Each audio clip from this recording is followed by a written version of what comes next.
to a very special edition of the Indian Weekly here. This is a very special opportunity that we don't have a chance to do a lot. My name is Chip Hare. I'm the athletic director for Piqua City Schools, and with me right now is the class of '67. We are at the field house where they played their home games, and they were MVL champions. We're 55 years later, and they're still here kicking and moving. Yeah, so I'm going to have them introduce their names and the positions that they played. Roger Reed, point guard. Mike Cox, forward center. Rick Maggart, center. Rob Hance, I was a manager. Chuck Carnum, I was part of the blue block. And Bob Heater, I was a manager as well. A lot of managers here. All right, okay. Those are important. Yeah, you got to have it. We had the best managers ever. Guys, there's so much to cover, and we're going to try to get through this with some kind of organization, but really there's not really any kind of set schedule other than let's talk about that year.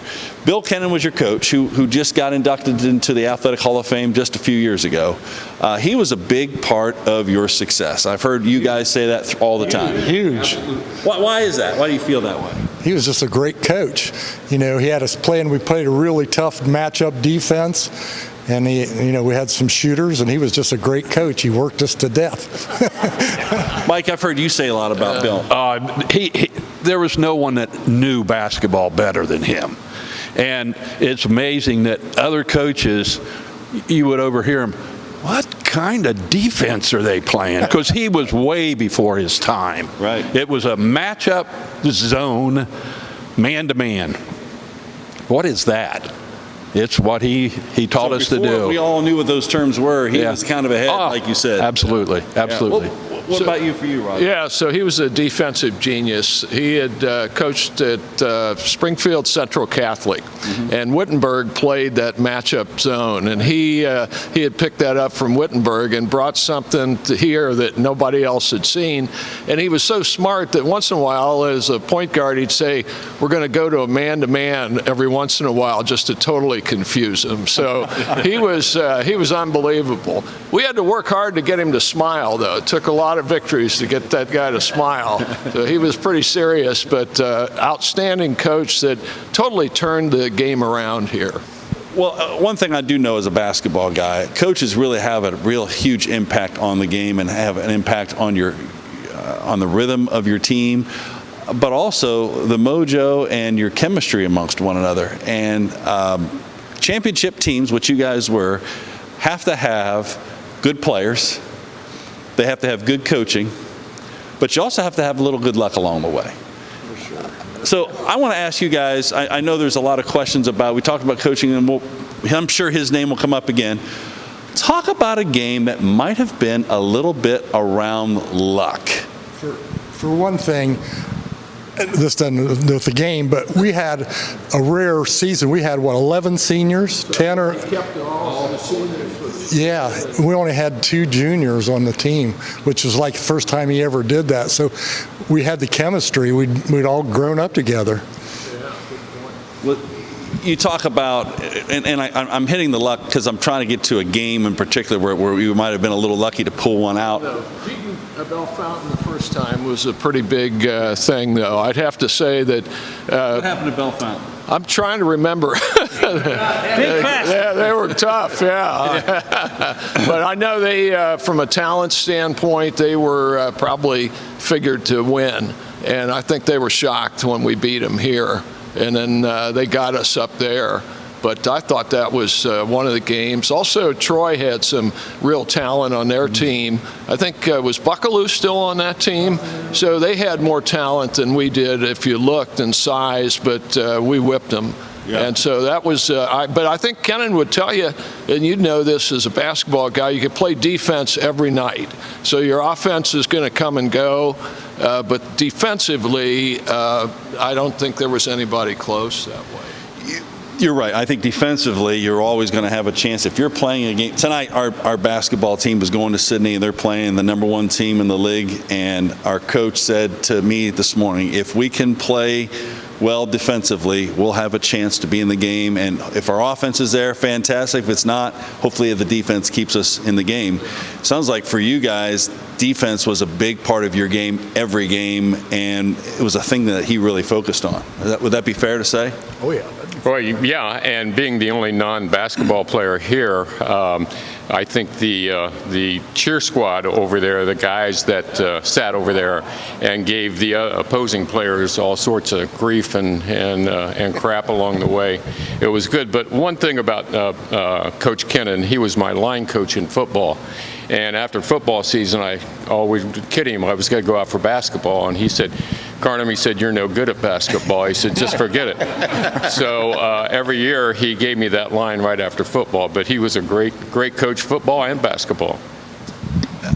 There's so many things. I hear you. You know, we've been together here for several minutes, and before we went on camera, you guys are just talking about this guy and this guy. I think it might be helpful is just maybe we'll go around and just give me your most fond memory of just not necessarily even that '67 season, but just your experience at Piqua with Piqua basketball. Oh, man. Well, with Piqua basketball, I can remember one day Rob came to me. We must have been sophomores. And he said, "Hey, why don't we manage the basketball team?" And I don't know where he got the idea, but before I knew it, I was a manager. And for a while, Mike was managing with us. We had a hoot. And we were just treated like any other member of the basketball team. So my memories are just full of fun with the basketball. It was just great. Yeah. Oh, the memories had the excitement of being in this gym with the band and the cheer squad and the guys. And I mean, it's acoustics in here. It's amazing. A few of us in here It's this time. amazing. Can you imagine this place packed to the gills? Yeah, and the condensation, just like rain coming off the ceiling. It was great. Yeah, nothing like it. I remember coming in the locker room, and Coach Kennan had this thermometer up, and that he set the goals that we're going to win the NBL right from the start of the season. And every game he would increase the mercury, have one team at a time. It was awesome. It was great.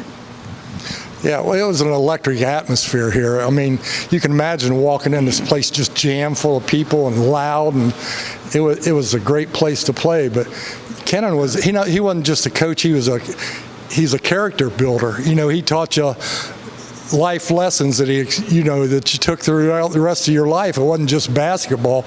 He was interested as you as a person, although he did tend to focus on basketball. But he was just a great guy. And the managers, we had the best managers. We'd walk in for an away game, and all our stuff would be in a bag, all packed for us, and all we had to do was pick it up and head for the bus. So it was a fun time to play. He took it serious, didn't he? Oh, for sure. For sure. We're going to talk about scouting reports a little bit because I've heard about his scouting reports. Go ahead, Mike, your favorite memory?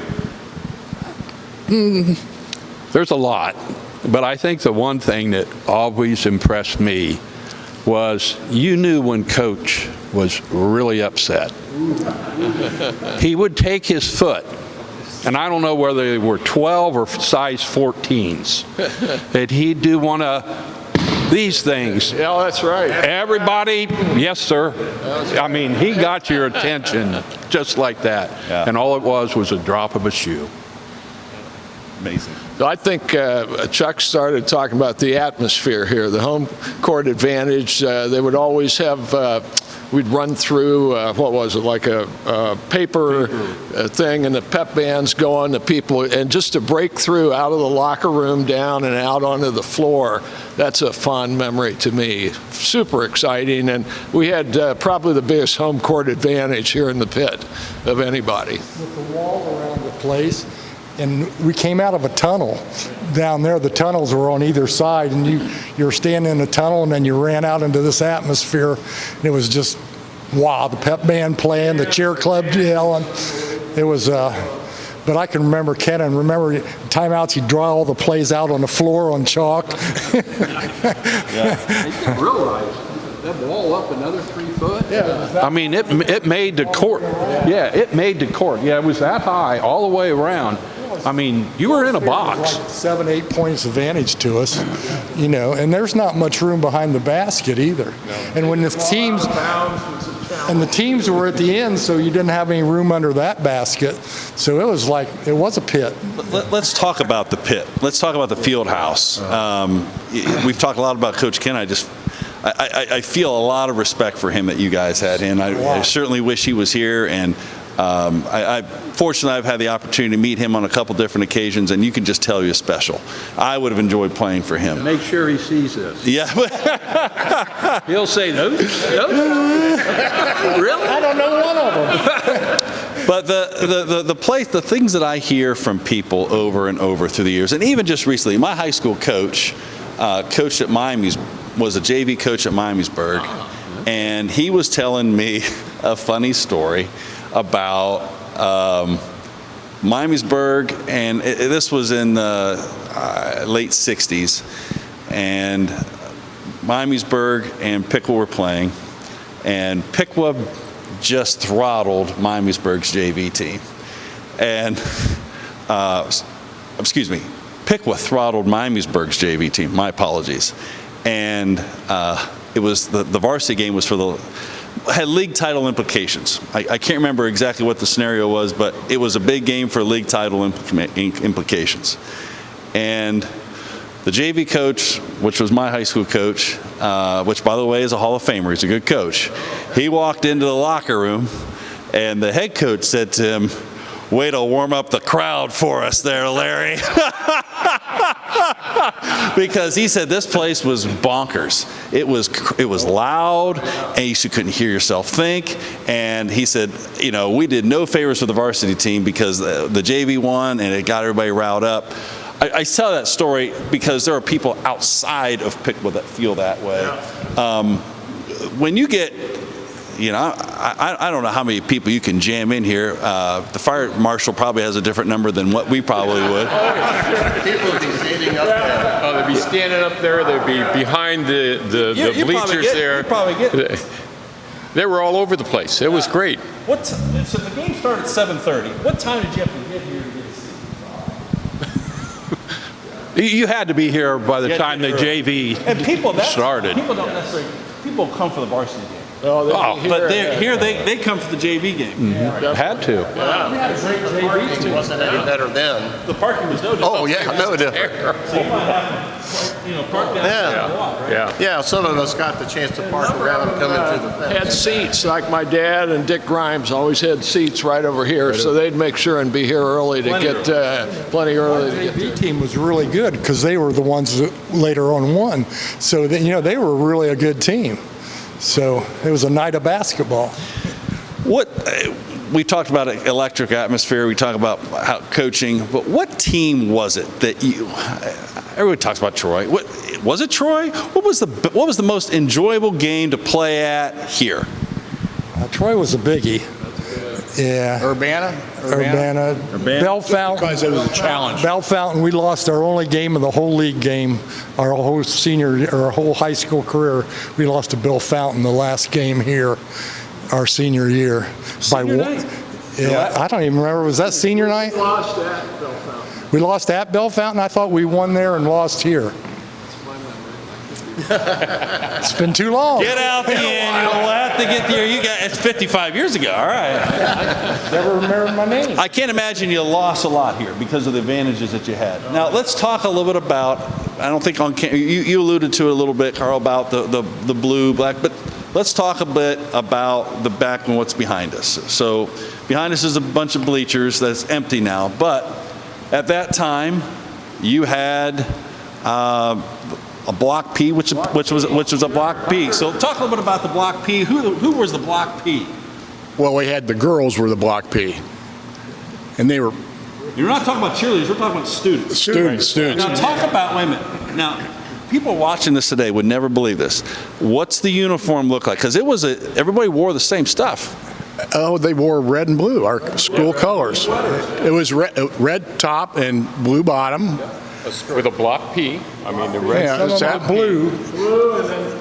That's right. Yeah. They spelled out But the they all letter P. wore the same stuff. Right. Yes. Yeah. Yeah. No one. You didn't walk in with a pair of jeans and a sweatshirt. Everybody walked in. In a uniform. And what white gloves. looked Didn't they like have going to a Catholic school, except it was Piqua. Right? Yes, and then we had not the blue, Had 100 of them right there. right up there. 100 girls screaming, yelling, looking in their P, in their block P. That's correct. All right. In the back. behind the basket where their team was sitting. So when you're shooting a foul shot, they're all trying to distract you, which is normal for there. They weren't, then the pep band. So now, then we go. All right, okay, now Mike, get into the pep band The here. pep band had to have at least 50?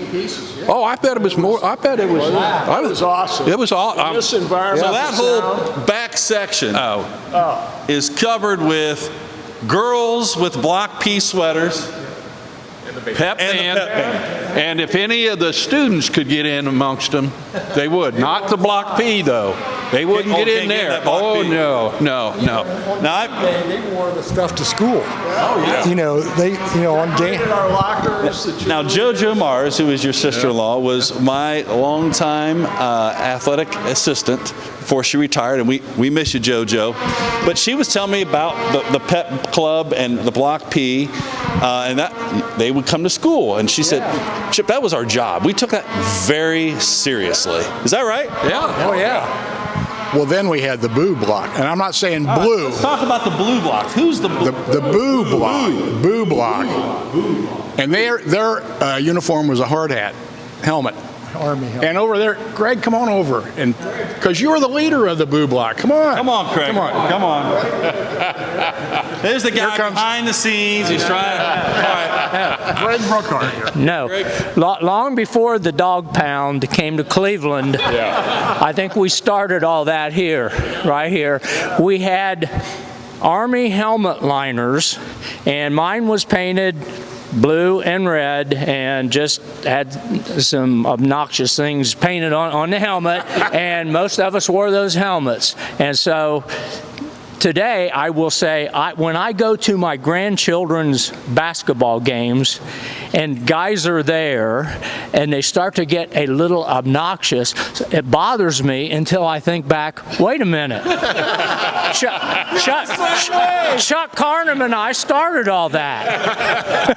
That's right. You know, we talk a lot about student sections, and but we'll talk about that here in a minute. But for you guys, back at that time, that really was your student section. What's the percentage? How many students per game do you think would come? What's the number? Where not as many students go, but back then everybody went. That's what you did on a Friday. Yeah. We played Friday, Saturday. Friday and Saturday nights. Game night or league game on Friday. And then a non-league on Saturday. Yeah. Yep. Today's trend, and now we're kind of digressing, but this is kind of how it happens when you move. When you play on a Friday night, like tonight we'll play Sydney. It'll be packed. It'll be packed up there. It'll be a good crowd. Place to be. Absolutely. Now Saturday night, if we were playing a non-league game on Saturday night, it's a ghost town because it's one night. Now you're telling me back then, It didn't matter. Saturday night, people Friday, Saturday, packed. You know, the other thing I'd say is we started basketball early. I played for Spring Street that's been torn down now.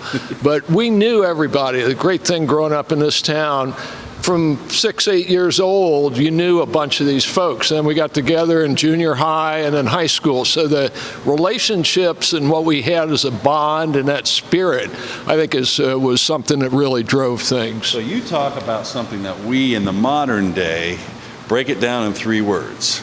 You talk about spirit and you talk about the community bond, and we have put it in 3 words, which is we are Piqua. And that isn't, it can be used as a cheer, but it's also, there's a lot of things behind that. And for our alumni, it's something that's a real pride thing. It's interesting, even just 5 years out, we'll get students will come back and they'll just yell out, "We are," and they want me to yell, "Piqua." But it's because it's something that means something to them. Graduating from Piqua, but not even, and playing for Piqua, that was pretty special, wasn't it? It really was, and the sports were a real highlight in high school. I mean, we played, at that time, Troy played in Hobart Arena, the home games, and we packed that place. But between Piqua and Troy, it was just, the whole place was just jammed. I remember the fire marshal came and made people get out of the aisles one night. They were sitting in the aisles. So, yeah. so that was, It was a fun time. I know my grandkids played at Troy, sorry, but We call them Pickle South here. and I kept telling them that till they beat me down. But you know, I go to their games and there might be, if it's a good night, 50 students are there. wow. You know, and it was back then. They're like everybody went. I think you can tell by the group here, the relationships that we have, and I always tell people I am so proud to grow up in Piqua and graduate from Piqua, and even though I've lived in Troy for a long time, and I tell those, I said, I'm so thankful to live in Piqua, and when I went to school here, we dominated Troy. So That feels good to say, doesn't it? yeah, it does. Yeah. Never lost to the Trojans.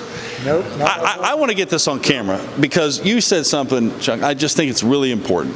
And I want you to tell us what Piqua meant to you. All right? What does Piqua mean to you? Wow, that's a great question. Everything.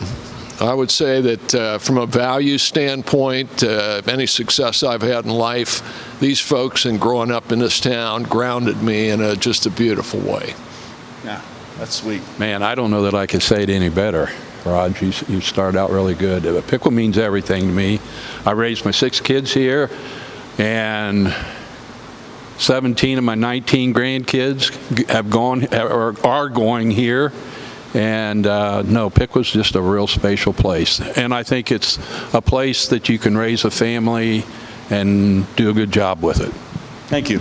Mike? It was just a great place to grow up, and I spent my whole life in Piqua, and the lessons Kenan and I learned in high school, I used my whole career at the fire department.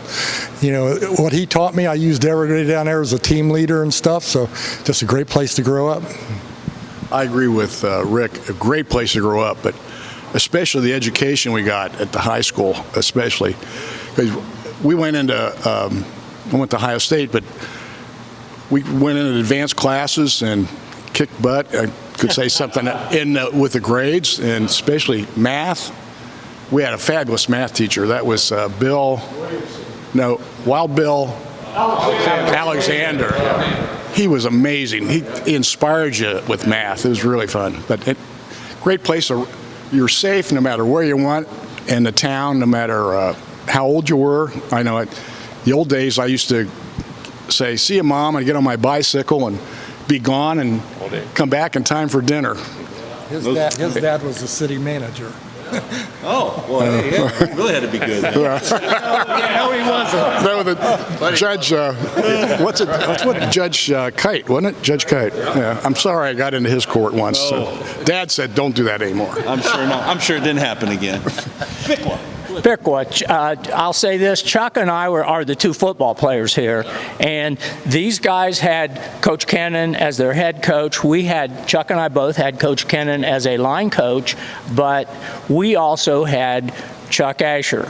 And he came when we were starting through the program, and as I look back and I think of the staff that we had back then in all sports, basketball, football, through track, baseball too, Coach Hardman.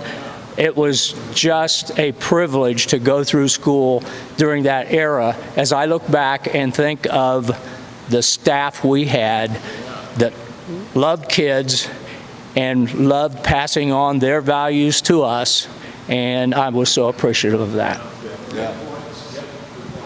You got us started. Now you're going to finish us off. Oh, all right. Well, for me, Piqua's meant a lot to our entire family. Just recently, I noticed where in 1914 had an ancestor graduate from high school. And like Mike, we'll have some grandkids graduate from high school here. So it spans a lot of years. And so, you know, not only has Piqua meant a lot to our family, but Piqua High School as well. There's a lot of things I'm getting out of this today, but Piqua is a special place. And I've said this before to a lot of people, and Ed, I say this about once every 3 years, somebody hears me say this, so it's not the first time. I said, Ed Perk told me, and there's another classic name we brought in. Chuck, yeah, we can't forget. Yeah, great guy.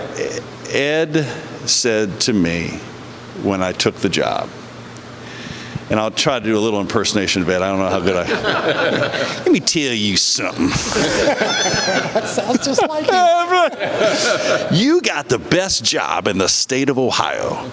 And I look back and I look at it and I believe that. And I don't believe it because he just told that. I live it.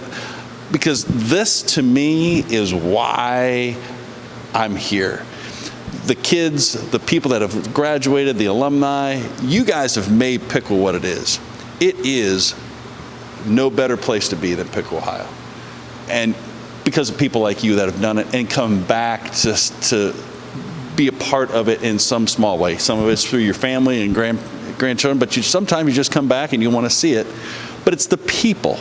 Yeah, we have great facilities, but it's the people. I hear Kennan, I hear Asher, I hear Perk, Hardman, all those guys. Gold came a little after. Those guys, and now you fast forward to the 80s and you saw the Golds. And then there's people like the Nieces who's still here. So all of those guys, and we've, a big part of the lives that you guys moved, and they are continuing that moving forward. I'd also like to add one thing, is the lifetime friendships. And it doesn't seem that we're still in junior high school or something, sitting here, or Rick riding with Rick on the bus. And so this lifetime friendship, I don't know that you see that in a lot of places. When you guys saw each other at the beginning, you guys were like school kids, hadn't seen each other in a while, and some of you see each other more than others, but you pulled out the pictures and you start pointing and you start laughing and joking, and maybe some of this we can't talk about on camera because A whole lot of it. but that's okay. That's all right. But that's what made it. It's the relationships that you guys have and you still have today. That's a great thing. We're going to close this out, but I'd like just to go around one more time, and I want you to tell me one moment that it doesn't have to be your favorite moment. It can be a happy moment. It could be a moment of just, it could be a game. It could be just maybe it's walking down the hall or a teacher. Give me one moment that stands out to you during your time here as a Piqua, not just even Piqua basketball, but just a Piqua student. This might seem odd, but riding on the bus. Rick and I would always sit together on the bus, and those weren't the most comfortable buses where we're going on those away games. They're better. But the friendship, just the bond with Rick and everybody, but we'd sit together, and it's awesome. It still is. Not to embarrass myself, marrying my high school sweetheart. Yeah. That's a pretty good one. Yeah. You get that one every day, don't you? Sandy's a good one. We like her. She's a great one. Yeah. I think there's so many of them. I remember the pep rallies we had the last period at school where everybody'd be in the auditorium and screaming, and I remember sitting in class and the pep band going through the hallways playing, and I remember walking in that door up there and the whole place is packed in the cheer club, and you just walk in and you go, whoa, this is this is great. Yeah. I have two.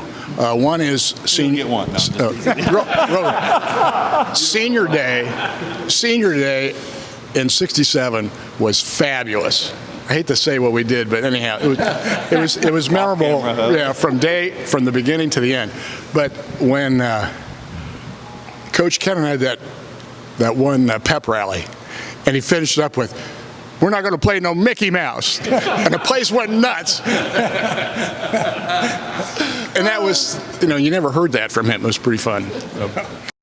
My favorite memory, like Mike, I'll embarrass myself here even more than Mike did with himself. Mine is a football memory. We were playing Lima Shawnee here. It was raining like crazy. It was my junior year. I was a guard, and I alternated with a guy by the name of Cody Carnes, and we went in and out and brought plays in. When it was time for me to go in, I had not paid enough attention to see that it was a quarter, and they switched sides. And everybody's uniform was just covered with mud. We both had red helmets on. Coach Asher gave me the play. I ran in and ran into the wrong huddle. And I didn't realize it until, so everybody's down like this, waiting for the play, and I look up and I thought, oh my goodness, these guys don't look right. Did you give him the play? And I didn't give them the play. So that was the most embarrassing walk in my whole career, when I had to walk across to our own huddle. And my dad, I think, got up and walked out of the stands. Didn't claim you that day. No. And we in the other huddle were looking at him saying, where's he going? And then somebody said, it's Brookhart. I said, okay. I think my favorite memory is of course, a couple of them. Just being in here for a game was just electric. But standing over there on the sideline, getting ready to go out on the football field before a game, that was probably the best moment, yeah. Well, we were talking about community and how we get along together. In fact, 3 of us live in the same neighborhood. Imagine that. No. I get so tired of Brookhart walking by and having to wave at him, but I guess my memories not only are about the basketball team, because we had a hoot, didn't we, Rob? It just being managers. And, we too got letters for being the managers. And we just loved it. These guys always treated us so well. But my other memories are being in the marching band. Rob and I, in fact, were in the marching band. And that was a thrill, much more of a thrill, I think, then than perhaps today. Yeah. So we just loved it. Well, I have to tell you, it's a privilege for me to be able to have this opportunity to talk to you guys, because the face has changed through the years, and we have different coaches with mentoring different kids, and female sports is far more advanced now than it was back in your era. We have outstanding female athletes, and which is fantastic. Athletics has evolved quite a bit through the last 50 years. But the band, you talk about band, the band's resurged this year. We got a 1 for the first time in a long time. So the band is been rolling. The show choir is rolling. And the football team had a good year. There was a lot of, and I think coming off the pandemic was helpful. People were anxious to get out, but they wanted to get out and support the Indians. And what I heard you guys talk about today was how special Piqua was through your stories of Coach Kennan and your fun stories behind the scenes. But you can tell it means something to you. And again, it's a privilege to have you guys here. Thank you for doing that. I'm going to ask a favor for you guys now. We do this with our kids when we do an end of a show. We end a show always with, remember those 3 important words, and we all say together, we are Piqua. So I'm going to ask if we can close out this show with those 3 famous words. But before we do that, gentlemen, it's been an honor and a privilege to have you guys here today. I'd just like to thank you for doing this. Yeah. It's far exceeded my expectations. I thought we better come. No, that's good. No, it was. We might be old, but I remember you playing at UD. That was a couple of years ago. Well, guys, thanks again, and enjoy the rest of the day here. And remember those 3 important words. We are Piqua.